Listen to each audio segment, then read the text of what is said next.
Hey, hello everybody, Shadow SB here. And we're going to be talking about Granblue Fantasy. Specifically Replicard Sandbox, and a little bitty feature that we have unlocked in the Here Be Swords zones. So, let's take a look. Let me just pick a random swords zone, like in video. We'll see that now that we have completed the boss, and these have popped up as we've been doing the bosses, but after we've completed the boss, there is this little swirly thing here. If we go over here, this is Xeno Militis. If you recall, the Xeno bosses, it's where we got a bunch of stuff that we've been using. And this is a lot like your other Arcarum Replicard Sandbox zone stuff. It's just a node that you can do repeatedly. It's a V2 boss fight. That's roughly the same difficulty as the Athena prototype. Essentially, it's got 50 million more HP, but it's not that big a deal. But this is a fight that you'll want to do a lot, so you'll end up doing it full auto if you can.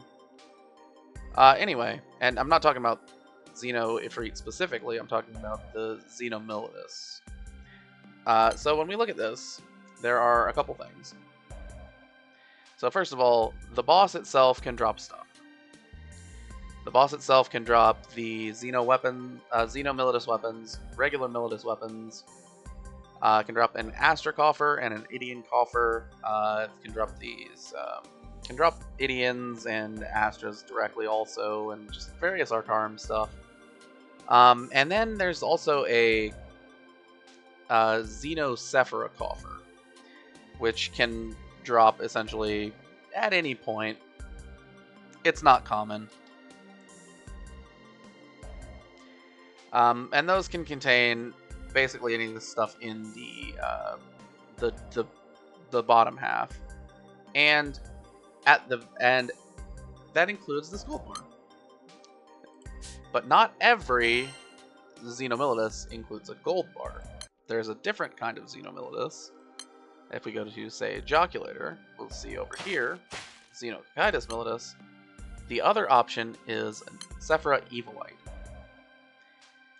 Now, these drops of either a Sephira Evolite or Gold Brick are guaranteed.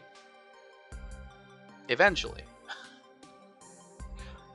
If you keep spamming, right, you'll see the way that this is looked up. If this fills up all the way, 1, 2, 3, 4, 5, all of these, and then you fill up the meter, you will guaranteed get that the special item, either the Evolite or the Gold Brick. It can drop before then, and if it does, it will reset you. Which is fair. It's totally fair.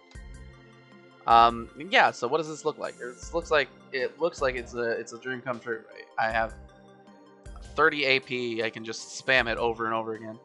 It is, I believe, 120 fights to completely fill this up. Every 120 fights, I get a free item. That's amazing, right? Well, it is, but that's why it's limited.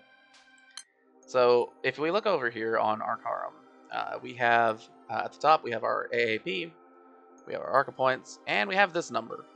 What is this number? Well, that's a good question. This is the count of Doppelworld Sextants, which is a host item that is required to use to host any Xeno Militis boss.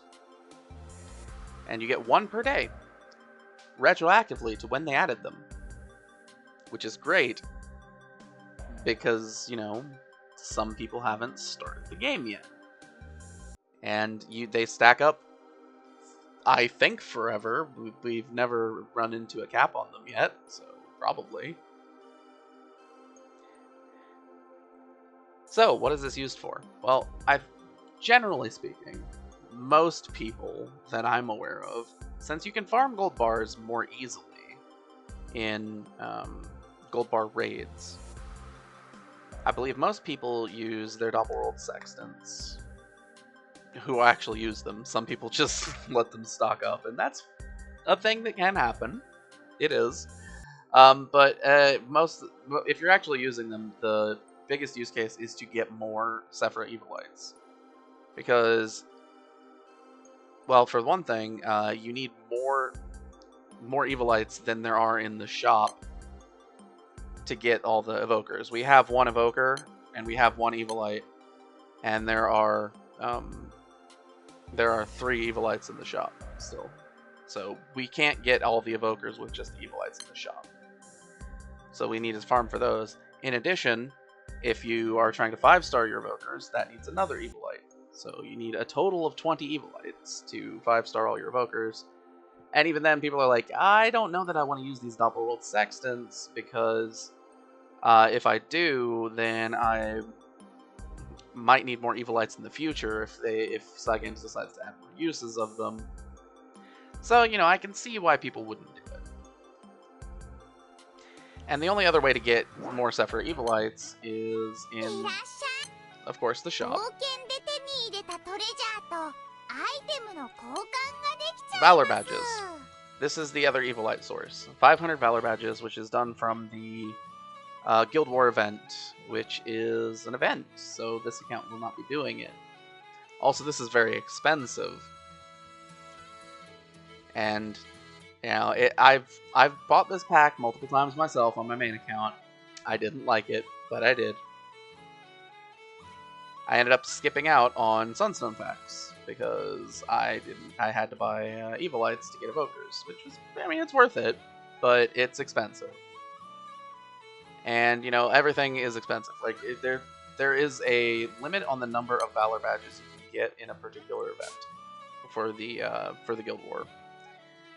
And there's a bunch of things you want to get with them. You want to get the Evolites. You want to get your blue paper. You want to get Sunstones. And that's pretty much it. But those are all very expensive, and it's hard to get more than one thing at a time. So that's why we go in here and we do the Xeno Militis. In addition to the fact that we get these Evolites, we also get Sephira, we also get the Militis weapons, right? So we get the Xeno Militis weapons. These are both the main wheel elemental ones are awesome because they have big majesty and can be put in the extra slots. They only scale up to 10, but that's still pretty good. The other Militis weapons are a little bit more niche, but they can still be pretty good. Like this comes with stuff like I believe this one comes with they tend to come with a voltage skill, which increases EX attack by the number of weapons of that type, and a supplemental damage skill of some sort. Like I know the Wilhelm Militis has supplemental water skill damage based on enmity. It's not something that comes up very often, but it's kind of nice. It would be kind of nice to have, depending on what kind of team you're running. And the rules for which Militis drops Gold Bar versus Evolite is the same as everywhere that we're doing Light and Dark. Light aspected being Fire and Wind drop Gold Brick. Dark aspected drop the Evolite. So we go Earth and Water for Evolite. Fire and Wind, we don't do those. Even though we would like to get their Xeno Militis weapons, because these are pretty good. The second skill on these, by the way, is defense based on the number of like weapon type in the grid. But yeah, those are pretty good. So we'd like to get those, but that's not really a thing that not really a thing that we get to do. But it's not the only place we can get Xeno Militis weapons. They do drop from Defenders in Mundus. So when we do Mundus, we might get them eventually. Maybe. They're pretty rare. But they're also not something that we actually need. So we can just kind of work without them. Okay, so they cost 30. There's no host limit for any of these. We And oh, and another thing to note, they do these Sephira coffers can drop new world quartz, which is a resource that is otherwise not farmable at all.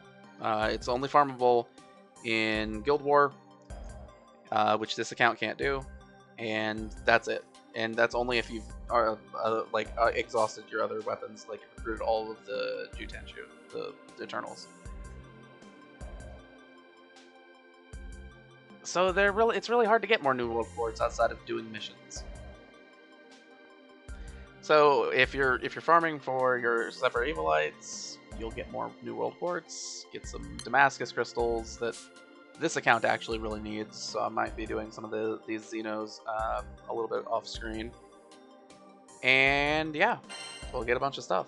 And oh, and it also gets the what do you call it? The lusters, which are used for the uncapping of the New World Foundation weapons, which you need to do to 5-star your evokers. So it's a good option. Do your stuff. Alright. So, without any further ado, this has been Shadow SP. Thanks for watching. Hope this was informative. Signing off.